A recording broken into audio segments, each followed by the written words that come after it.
Radio சிட்டியின் பக்தி studio.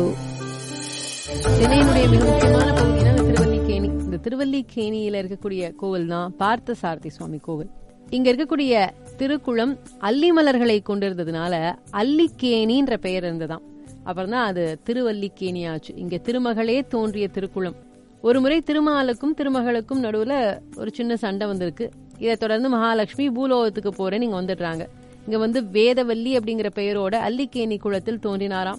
இங்க தவம் பண்ணிட்டு இருந்த பிருகு முனிவர் குழந்தை வடிவில் தோன்றிய வேதவல்லியை எடுத்து வளர்க்கிறார். அந்த பெண் வளர்ந்து குமரியாகும் போது திருமால் சுந்தர இளவரசராக இங்கு வரார். அவரை பார்த்ததும் இவரைத்தான் நான் கல்யாணம் பண்ணிப்பேன், இவர் தான் என்னுடைய கணவர் அப்படின்னு சொல்லி வேதவல்லி சொல்றா. இவங்க 2 பேருக்கும் கல்யாணம் நடக்குது மாசி மாத மகத்வாதசி அன்னைக்கு. மன்னாதர்ங்கிற பெயர் கொண்ட பெருமாள் இங்கு அரங்கனாக தனி சன்னதியில பள்ளி கொண்டிருக்கார். ஆத்ரேயர்னு சொல்லப்படக்கூடிய முனிவர் வேதவியாசரை சந்திச்சு, நான் தவம் பண்ணணும், அதற்கு ஏத்த ஒரு இடம் ஒண்ணு சொல்லுங்க அப்படின்னு கேக்குறார். வேதவியாசர் அவருக்கு பரிந்துரைத்த இடம்தான் திருவல்லிக்கேணி. அது மாத்திரம் இல்லாம இங்க சுமதிங்கிற பெயர் கொண்ட முனிவர் தவம் பண்ணிட்டு இருக்கிறா. எதுக்காக தவம் பண்றா அப்படின்னா, அர்ஜுனனுக்கு கீதாபதேசம் பண்ணின கண்ணனை அதே பார்த்தசாரதியினுடைய வடிவத்தில் காண வேண்டும் அப்படிங்கறதுக்காக திருமாலை வேண்டி தவம் பண்றா. திருவல்லிக்கேணி தவம் புரிவதற்கு நிச்சயமாக ஏற்ற தலம்தான், நீங்களும் அங்கேயே போய் தவம் பண்ணலாம் அப்படின்னு வேதவியாசர் பார்த்தசாரதி பெருமானினுடைய மங்களமான விக்கிரகம் ஒன்னையும் ஆத்ரேயர்கிட்ட கொடுத்து அனுப்புறார். ஆத்ரேய முனிவர் அல்லிக்கேணியை அடைந்து பெருமாளினுடைய விக்கிரகத்தை சுமதி முனிவர் கிட்ட கொடுக்கிறார். அந்த திருவுருவத்தை திருவல்லிக்கேணியில பிரதிஷ்டை பண்ணாராம் சுமதி முனிவர். சென்னை திருவல்லிக்கேணி பார்த்தசாரதி சுவாமி கோவிலை பத்தி பேசிட்டு இருக்கோம். இங்க பார்த்தசாரதி பெருமாள் பார்த்தா மீசையோட இருப்பார். எனக்கு தெரிஞ்சு மீசையோட இருக்கக்கூடிய பெருமாள் இங்கதான் இருக்கிறார். பொதுவாக பெருமாள் ஒரு கரத்துல சங்கு, மறுகரத்துல சக்கரம், இது தவிர மேலும் 2 கரங்கள், இப்படிதான் திருமாலினுடைய உருவம் பெரும்பாலும் இருக்கும். ஆனா பார்த்தசாரதி பெருமாள் சன்னதியில மூலவர் 2 கைகள் கொண்டவராக தோற்றம் கொடுக்கிறார். வலக்கை சங்கேந்தி இருக்க, இடது கை தன்னுடைய திருவடியை பக்தனுக்கு நினைவுறுத்தக்கூடிய வகையில் வரதமுத்திரையோட இருக்கு. போரில் பங்கு பெற மாட்டேன்னு சொன்ன காரணத்தினால பார்த்தசாரதியினுடைய கையில் சக்கரம் இல்லை. தன் குடும்பத்தினருடன் காட்சி கொடுக்கிறார் கண்ணபுரான். பெருமாளினுடைய வலப்புறத்தில் ருக்மணியும், அருகில் அண்ணன் பலராமர், தம்பி சாத்யாகி, மகன் பிரத்யுக்மனன், பேரன் அனிருத்தன் மற்றும் தோழர் அக்ரூரர் இவங்களும் இருக்கிறாங்க. இந்த கோவிலினுடைய பின்புறத்தில் மேற்கு நோக்கிய சன்னதி ஒண்ணு இருக்கு. அதுல தெள்ளிய சிங்கர் எழுத்தருளி இருக்கிறார், அதாவது நரசிங்க பெருமாள். நின்ற கோலம் பார்த்தசாரதி பெருமாள், அமர்ந்த கோலம் நரசிம்மர், சயன கோலம் மன்னாதர், இப்படி 3 கோலங்களையும் இங்க பார்க்கலாம்.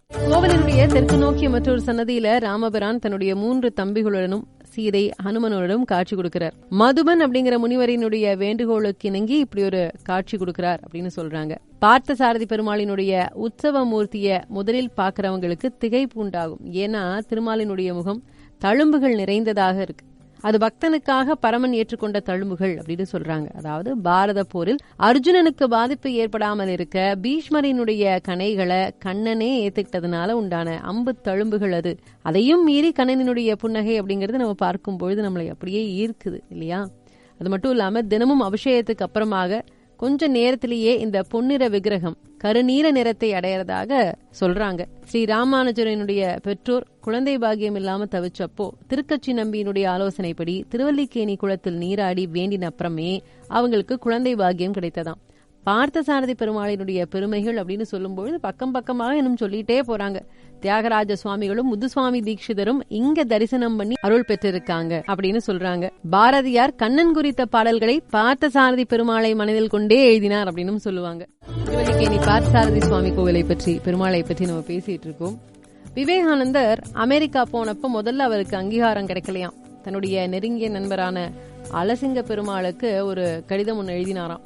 அழசிங்கா, நீ இப்பவே இந்த கணமே ஸ்ரீ பார்த்தசாரதி சுவாமி கோவிலுக்கு போவாய், அவருடைய திருமுன்னர் வீழ்ந்து பணிவாய் அப்படின்னு தொடங்கக்கூடிய அந்த கடிதம் இந்திய மக்களினுடைய வாழ்வு செம்மைப்பட பார்த்தசாரதி பெருமானினுடைய அருள் தேவை அப்படின்னு அதுல எழுதப்பட்டிருக்கிறதாக சொல்றாங்க. ராமகிருஷ்ண மடத்தினர் இது ஆங்கிலத்திலும் தமிழிலும் கல்வெட்டாக ஆக்கி கோவில்ல இடம்பெற செய்திருக்காங்க அப்படின்னு சொல்றாங்க. இப்படி பார்த்தசாரதி சுவாமி கோவிலை பற்றியும் பெருமாளை பற்றியும் நிறைய விஷயங்கள் இன்னைக்கு நம்ம பேசினோம்.